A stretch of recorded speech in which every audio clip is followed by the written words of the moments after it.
మాంత్రికుడు బియ్యపు మధుసూదన్ రెడ్డి ఎమ్మెల్యే గారు ఉన్నారు. సార్ చెప్పండి, మొత్తమే కూడాను బాలశౌరి పార్టీ మారి గౌరవ ముఖ్యమంత్రి ఉద్దేశించుకోవడాను దేవుడు అనేవాడు మీకు ఒక్కరికే కాదు, షర్మిలాకు ఉన్నారు, పవన్ కళ్యాణ్ ఉన్నారని చెప్పారు. సభలు సిద్ధం చేస్తున్న మీ నేపథ్యంలో ప్రజలు మీతో ఉంటాకి సిద్ధంగా ఉన్నారో లేదో కూడాను చూసుకోవాలని చెప్పారు. అంటే నిన్నటి వరకు ఉన్న ఎంపీ గారు ఎందుకని అలా మాట్లాడారు? దేవుడు అంటున్నాడు. ఎవరికి?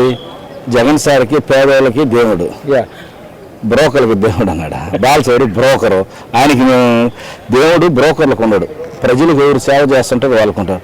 బాలశౌరి గురించి ఇప్పుడు కాదు, ఎప్పుడో చెప్పిన జగన్మోహన్ రెడ్డి గారికి నేనే ఫస్ట్ చెప్పింది. సరే డొమెస్టిక్ కాదు, ఇంటర్నేషనల్ బ్రోకర్ సరే 9 పెట్టుకోండి సార్ చెప్పిన నేనే. అర్థమైందా?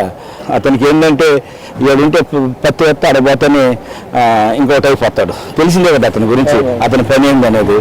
కాబట్టి ప్రజల నుంచి పుట్టిన వ్యక్తి జగన్మోహన్ రెడ్డి గారు.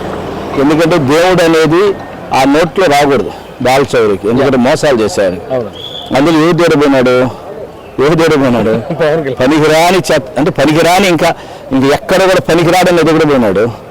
అక్కడ డిపాజిట్ వస్తే చాలు మళ్ళీ మాట్లాడదాం ఆయన గురించి, బాలశౌరి గారి గురించి. అప్పుడు మాట్లాడదు, ఇప్పుడు వెళ్ళా. అర్థం కాల. ఈయనకి షర్ట్ మార్చినట్టుగా పార్టీలు మార్చుకునే వ్యక్తి. అతని గురించి మనం ఎంత తక్కువ మాట్లాడితే అంత మంచిది. మాట్లాడేప్పుడు నోరు అదుపులో పెట్టుకొని మాట్లాడితే బాగుంటుంది. లేదంటే చాలా ఉండే నీ సినిమాలో అర్థమవుతుంది. సిద్ధం బ్లాక్ బాస్టర్ హిట్ అయింది, తర్వాత అనంతపురంలో కూడా జరగబోతుంది.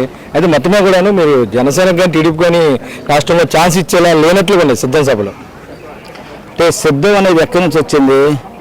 జగన్మోహన్ రెడ్డి గారు నేను వస్తున్నాను అన్నాడు. ఆ పక్క నుంచి ప్రజలంతా మేమంతా సిద్ధంగా ఉండాలి, ఎప్పుడు సిద్ధంగా ఉండని ప్రజల నుంచి వచ్చింది సిద్ధం డైలాగు. ఆ సిద్ధాన్ని తీసుకుని ప్రజల కోసం పోతాను. జగన్ సార్ ఎక్కడ పోతే లక్షల జనాలు. ఏమండి మేమేమన్నా బాలకృష్ణలా లేకపోతే పవన్ కళ్యాణమా? కాదు కదా, ప్రజల మనుషులకు వస్తారండి. ఎట్టొస్తారు? వీళ్ళందరూ 100 మంది హీరోలు ఒక పక్క, మా జగన్మోహన్ రెడ్డి గారు ఒక పక్క. మొత్తమే కూడాను ఏదేమైనా సరే రాష్ట్రంలో జగన్ ప్రబంధనాన్ని ఎవరు ఆపుకోలేరని, మొత్తమే కూడాను బాలశౌరి లాంటి బ్రోకర్లు మాట్లాడే మాటలు కూడాను ఎవరు పట్టించుకోవడం లేదంటున్నారు ఎమ్మెల్యే బియ్యపు మధుసూదన్ రెడ్డి. వీడియో జర్నలిస్ట్ బానుతో కలిసి ఐటీఎం కోసం అబ్దుల్ అలీం, సచివాలయం.